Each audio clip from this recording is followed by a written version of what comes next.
Why do the most ruthless men rule the world while the good perish in silence? You've been told that kindness, humility, and justice lead to success.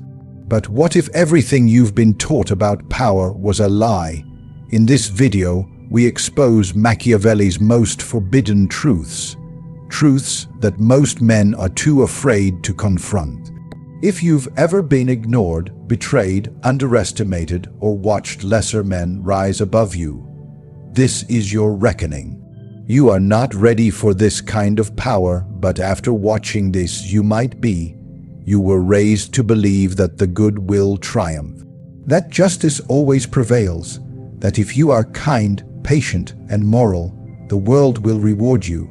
But I must tell you something now, something few dare whisper aloud. This is a lie. Morality, the way it is sold to the masses, is not a law. It is a tool, a costume. Power does not kneel before virtue. It does not answer your conscience. It does not care if you are a good man. It only cares whether you are a useful one. The prince who clings too tightly to goodness will be destroyed by those who do not. Ask yourself, who built the empires you admire? Were they gentle? Were they patient? Were they guided by mercy? No, they were clever. They were cruel when cruelty was needed. They wore the mask of morality when it served them, but they discarded it the moment it became a threat.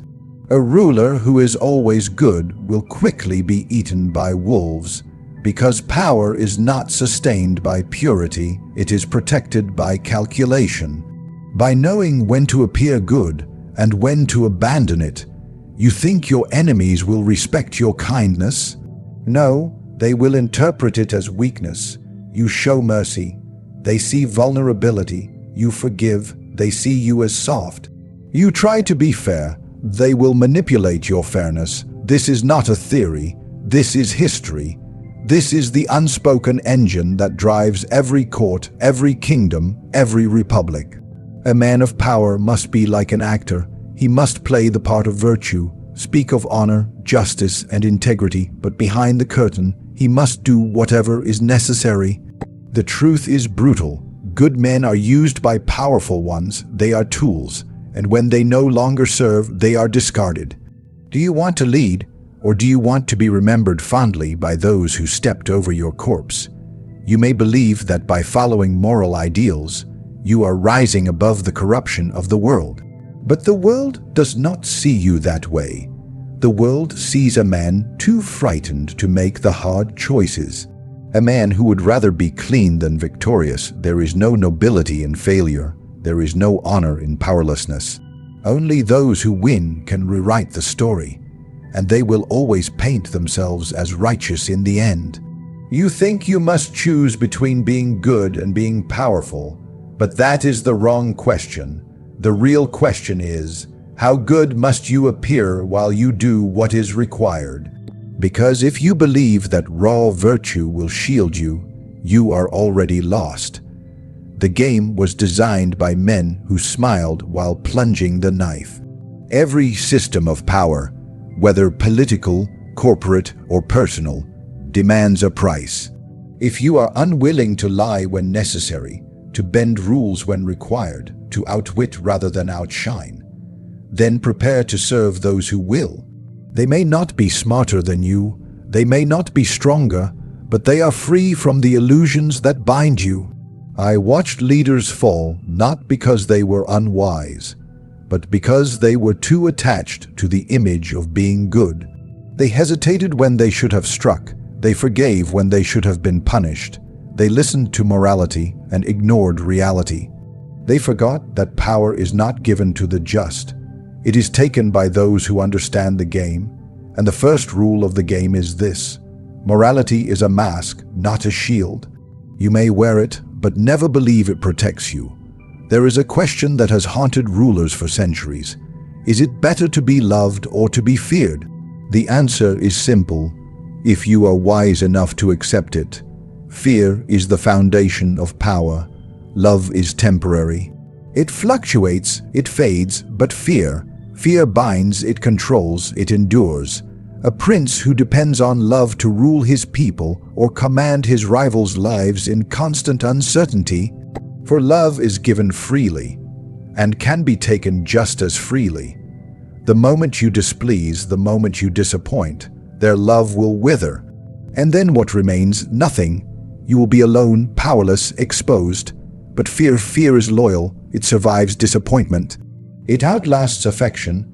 It penetrates deeper than admiration ever could. Fear makes men think twice before betraying you.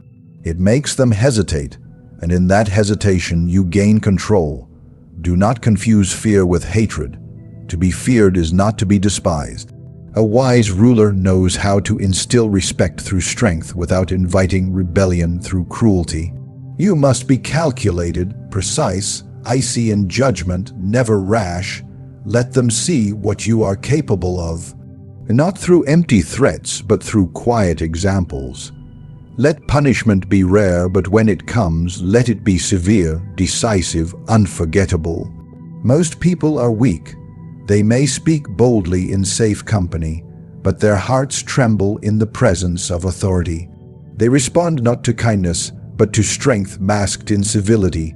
Smile with your mouth, hold a dagger in your hand. Speak of peace, prepare for war, and above all, master the art of deception. Men are not logical creatures. They are emotional. They see what you show them. They believe what you allow them to believe. And in that blindness, you hold power. The greatest rulers throughout history did not merely conquer with swords. They misled, manipulated, and maneuvered their way to domination. They created illusions so convincing that their enemies surrendered before the first blow was struck. If you must lie, lie boldly. If you must promise, promise grandly. But never feel bound to truth once it no longer serves your interest. A lie that protects your power is worth more than a truth that exposes you. When you deceive, you do not simply trick others. You bend their reality to your will. You create the battlefield, you dictate the rules, and they, still thinking they see clearly, walk straight into your trap. This is not cruelty. It is a strategy. It is not evil. It is the cost of leadership in a world where wolves eat sheep, while pretending to be shepherds. Never let others know your true intentions. Speak the language of virtue, of fairness, of unity. But behind your words, calculate every step. Let your enemies believe you are predictable while you study their every move. A single act of deception can win wars. A single flash of mercilessness can silence all dissent. A well-timed lie can do what 1,000 soldiers cannot. It is not strength alone that wins power. It is control over perception. You must be both lion and fox. The lion to crush your enemies when exposed, the fox to avoid traps, to move in shadows, to hide the sharpest part of your nature. If you want to be obeyed, do not merely demand it. Create fear not through chaos, but through the silent implication that crossing you is a mistake that will never be made twice. Let others cling to their ideals. Let them preach about transparency and truth. While they play by rules, you will write them. While they hope to be loved, you will make yourself untouchable. There is a disease that infects most men. It is not a weakness of body, but of thought. It is the desire to belong, to be accepted by the many, to be loved by the crowd, to be seen as good by those who are blind. This disease is the death of power. The man who seeks to rise cannot think as the others do. He cannot look at the world through their eyes, speak in their tongue, or act by their conscience. For the common mind is filled with illusions. The illusion of fairness, of equality, of shared decency. They dream of justice without understanding violence. They want peace, but only if someone else does the dirty work to secure it. To hold power, to truly wield it, you must sever yourself from that mindset. You must stand above it, and often apart from it. It is not that the people are your enemy. No, they are your resource, your audience, but they cannot be your mirror. If you look to them for approval, you will become their servant. You will speak to please them, not to guide them. You will hesitate to make the necessary move because you fear their judgment. And in that hesitation, you will lose everything. A ruler must be comfortable in solitude, for the higher you rise, the colder it becomes. You will find fewer allies, more eyes watching you, more voices whispering, and you must learn to ignore them all. Do not seek validation. The crowd praises what it understands, and it understands very little. It wants leaders who appear humble, even if they are weak. It celebrates those who sound moral, even when they are useless. It rejects what is unfamiliar, uncomfortable, or unrelenting. But power lives in discomfort. It requires the ability to act without applause, to speak truths no one wants to hear, to move in ways others fear to even imagine. You must begin to think in layers, in shadows, in long games. Most people think in single steps. If I do this, I will get that. But the powerful think 5, 10, 20 moves ahead. They see the chain of reactions, the shifting tides. They understand that sometimes you must sacrifice your image today to gain your advantage tomorrow. And to do that, you must train your mind to be separate from theirs. The herd craves unity. It needs collective safety, shared blame, mutual reassurance. You must crave clarity. While they look for agreement, you must search for leverage. While they debate feelings, you calculate results. They want to be heard. You want to be obeyed. This is the cost of command. You must bear the weight of the decision in silence. You must know things you cannot share, plan things you cannot explain, act in ways that would terrify those below. They will call you arrogant. They will call you cold. They will say you are disconnected, and they will be right. Because you must be. There is no other way to move like a god among men. The most dangerous habit of all is needing to be understood. Understand this. Those beneath you do not need to understand your methods. They only need to feel your results. They do not need to know why you act. They only need to know that you cannot be stopped. There is no honor in lowering yourself to be accepted. You must rise and let them either follow you, fear you, or fade behind you. Do not argue. Do not justify. Lead. Your mind must be your fortress. Guard it from the noise, the softness, the confusion of the crowd. For the man who cannot stand alone can never stand above. Everyone wants power until they see what it demands. It fascinates you from a distance. The throne, the admiration, the control, the legacy. You see men rise and think, I want that. But what you never ask is, what did he destroy to get there? What did he become? What did he leave behind? Power is never taken by accident. It is seized through sacrifice, through silence, through sustained acts of brutality that would break ordinary men. The difference between the powerful and powerless is not intelligence. It is not talent.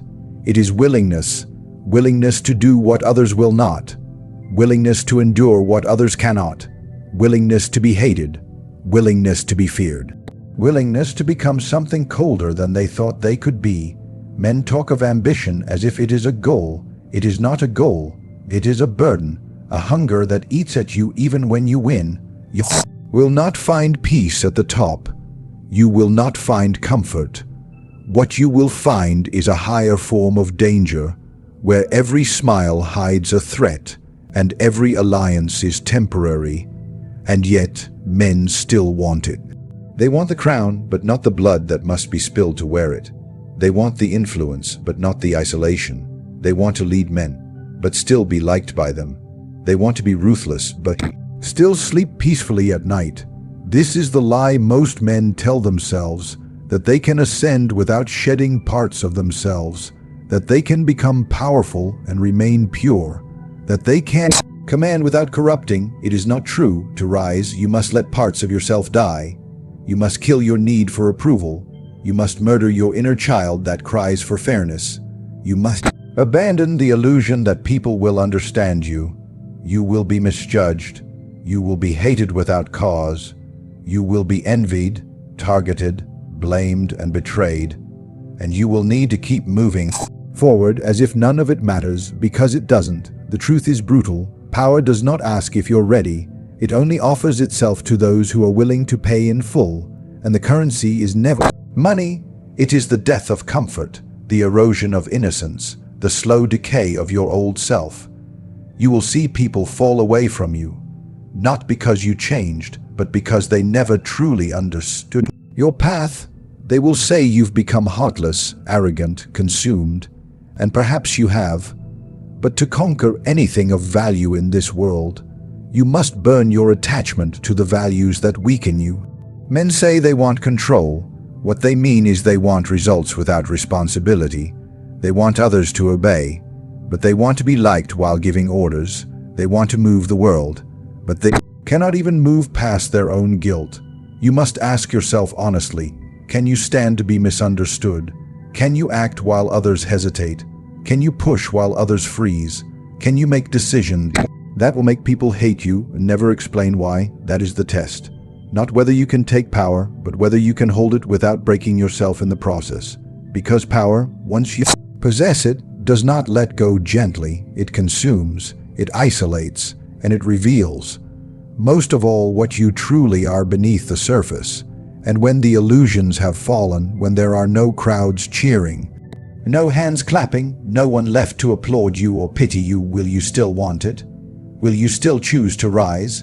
Will you still pay the price, knowing what it will cost you next? So now you have seen the truth, not the version sold to the masses, not the sermons echoed in weak hearts, but the raw architecture of power itself. You were told that virtue leads to victory. I have shown you that virtue without cunning leads only to your downfall. You were taught to value kindness. I have shown you why the world bows not to kindness, but to fear, deception, and force wielded with discipline. You believed power could be achieved without sacrifice. I have shown you the cost, not in gold or titles, but in your soul, your solitude, your silence. Most men will hear these words and reject them. They will retreat to the comfort of illusions where they can remain good, remain liked, remain powerless. But a few will feel the fire in their chest, the awakening, the realization that everything they were taught was designed to keep them obedient, small, controlled. To those few, I say this: you are still not ready, but now you know what readiness demands. Now you see the shadows beneath the throne. Now you have been warned. You do not take power and remain unchanged. You become something else, something colder, sharper, more dangerous. Not everyone is willing to pay the price. Not everyone should. But if you are, then walk forward and never look back.